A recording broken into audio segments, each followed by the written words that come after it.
Hello everyone, my name is John Garcia, and today I'm excited to talk to you about English literature. In this podcast, we are going to explore some literary devices and reading strategies to share with you the value of literature and how it is important for people. English literature is a compendium of many different writings that talk a lot about culture, religion, politics, and society, and is a reflection of how many different techniques and strategies are used by the most important authors to catch the attention of the readers.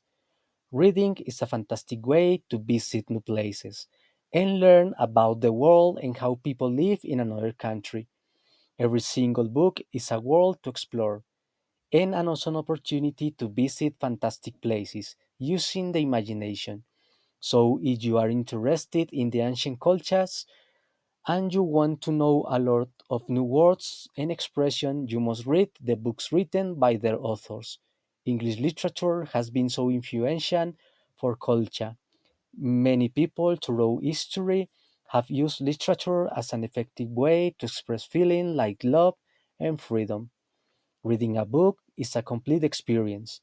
So many things are important when you read a book. For instance, there are several genres and ways to write, so identifying these things is pretty useful to understand the other means. One of the most important tools for English writers are literary devices. So, before anything else, let's talk a little about them. Literary devices refers to typical structures used by authors in their works to convey his or her message simply to the readers. Here we have some examples of how literary devices are used in the most important literary works written in different periods of the history. Let's begin with simile, which is a good way to compare things. For instance, Ernest Hemingway used the phrase his sword was as long as a baseball bat and tapered like a rapier to help us understand the size of the sword by comparing it with a baseball bat. This phrase is a simile, by the way, so the best way to identify simile in the words like and as. Here we have some other examples of the use of simile. They played like young cats in the dusk, the same color as the sea. Using these words, Hemingway compares the way that cats play with people playing and the color of some things with the blue of the sea.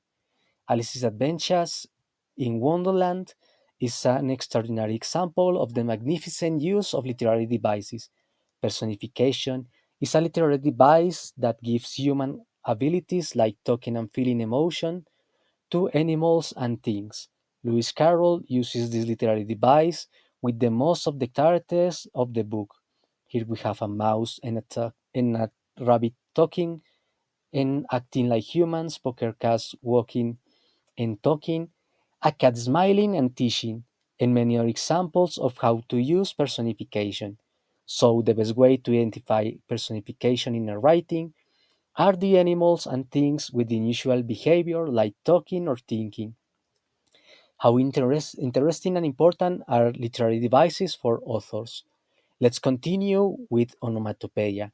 This is another literary device that is used to write sounds like cries, sounds of animals, and many other sounds. For example, the word boom to express an explosion, or the word splash to express the sound of water splashing. This device is pretty easy to identify and commonly used by writers. What about Heart of Darkness? In this book, Joseph Conrad shares with us another example of the use of literary devices. Hyperbole is used to explain situations by using exaggeration as a good example of hyperbole in this literary work is the phrase a great artificial hole someone had been digging in the slope. In this sentence, the word great is an exaggeration to explain the big size of the hole. Identifying hyperbole is not always that easy, but don't worry. I suggest you to keep in mind the use of exaggeration as a clue. There are many other literary devices, of course, and exploring all of them is an incredible experience. But what happened with the readers? What could people do to improve their reading skills? Here we have some useful techniques you could use to become the best reader. Let's begin with the skimming. If you are interested in some aspect of the book or the main topic, this is an extraordinary tool.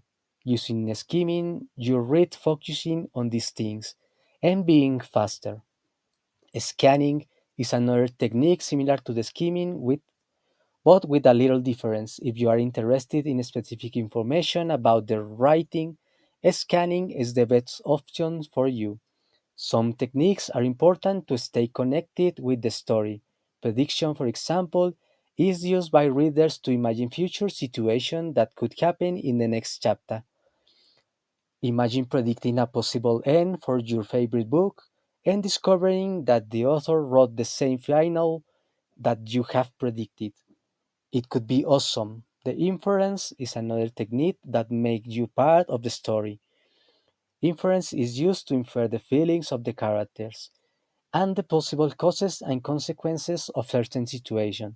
Finally, if you want to explore the whole writing in the best way, identifying literary devices, learning new words and expressions, you have to use detailed and active reading. Those techniques are pretty important and useful to get deep into the reading.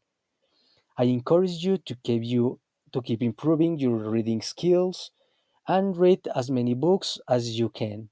This is a good way to become an expert and learn about other people. Moreover, reading is an effective solution to many problems in this society. Reading is an amazing experience that needs to be shared. Read and invite other people to read. Enjoy reading, and why don't write your own stories? I hope you have enjoyed this podcast. Thanks for listening.